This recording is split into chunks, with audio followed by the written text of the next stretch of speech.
എന്താ ഇപ്പോഴത്തെ അവസ്ഥ? എന്താ അവസ്ഥ? സെയില് പകുതിയായിട്ട് കുറഞ്ഞു. ഒയ്യോ, ഇൻസെന്റീവ് എന്ന് പറഞ്ഞ സാധനം ഇല്ല, ബേസിക്കലി ഓടിക്കൊണ്ടിരിക്കുന്നത്. എനിക്കാണെങ്കിൽ വീടിന്റെ ലോൺ ഉണ്ട്, 75 ലക്ഷം രൂപ വരും. 25,000 രൂപ മാസം വേണം ലോണ്. പിന്നെ കുട്ടികളെ പഠിപ്പ് ഒന്നും പറയണ്ട, ആകെ പെട്ടെടുക്കാൻ. അന്നേ വൈഫിനോട് പറഞ്ഞ 1,500 മതി. ആങ്ങളെ 2,000 എടുത്ത് പോയി 2 സ്ക്വയർ ഫീറ്റ് തന്നെ വേണം. അല്ല പോട്ടെ, എന്റെ വീട് പണി എന്തായി? ഞാൻ നിർത്തി വെച്ചിരിക്കുക. എന്തുപറ്റി? സ്ട്രക്ചർ കംപ്ലീറ്റ് ആയി, ഇനി മുന്നോട്ട് പോകാൻ കാശില്ല, ലോൺ എടുക്കണം. എന്താ ചെയ്യാ, വൈഫ് ഒരേ നിർബന്ധം, പണി തീർക്ക്. എല്ലാ ഭാര്യമാരും അങ്ങനെ തന്നെ, വേഗം പണി തീർക്കുന്നത്. നമ്മളെ അവസ്ഥ മനസ്സിലാക്കുന്നില്ല. ഞാൻ പോകുന്ന ആളെ കണ്ട? ആരത്? നമ്മൾ എക്കാൻ്റെ കൂടെ ഒക്കെ വർക്ക് ചെയ്ത ഓഫീസ് ബോയ് ഒക്കെ തുടങ്ങി.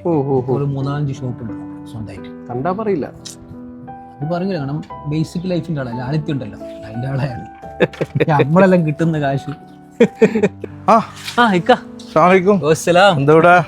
ഒന്നുമില്ല, വന്ന. എന്താ അല്ല, ഒരു വീഡിയോ ഉണ്ടല്ലോ, ഒരു വീട്ടിൽ കൂട്ടല്ലേ? നിങ്ങളെ വീടാണത്? ഇല്ല, അതെന്റെ കസിന്റെ. ഞാൻ കഴിഞ്ഞ വെക്കേഷൻ ഒരു കുടിയിരിക്കലുണ്ടായിരുന്നു. ഞാന് വീടൊന്നും വെച്ചിട്ടില്ല.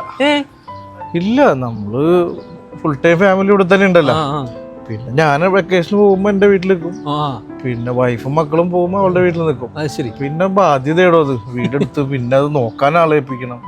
നമ്മള് ഫുൾ ടൈം ഇവിടെ തന്നെ ഉണ്ടല്ലോ, അതല്ലേ സ്വസ്ഥം സമാധാനം. അപ്പൊ നാട്ടിൽ തീരെ പോവാറില്ലല്ലോ? ഇല്ല, നമ്മുടെ നാട് തന്നെ. ഓക്കെ, ഇവിടെ ഒരു ഷോപ്പ് ഉള്ളിൽ കൊടുക്കാണ്ട്, ജസ്റ്റ് ഒന്ന് നോക്കാൻ വേണ്ടി. ഓക്കെ, ശരി.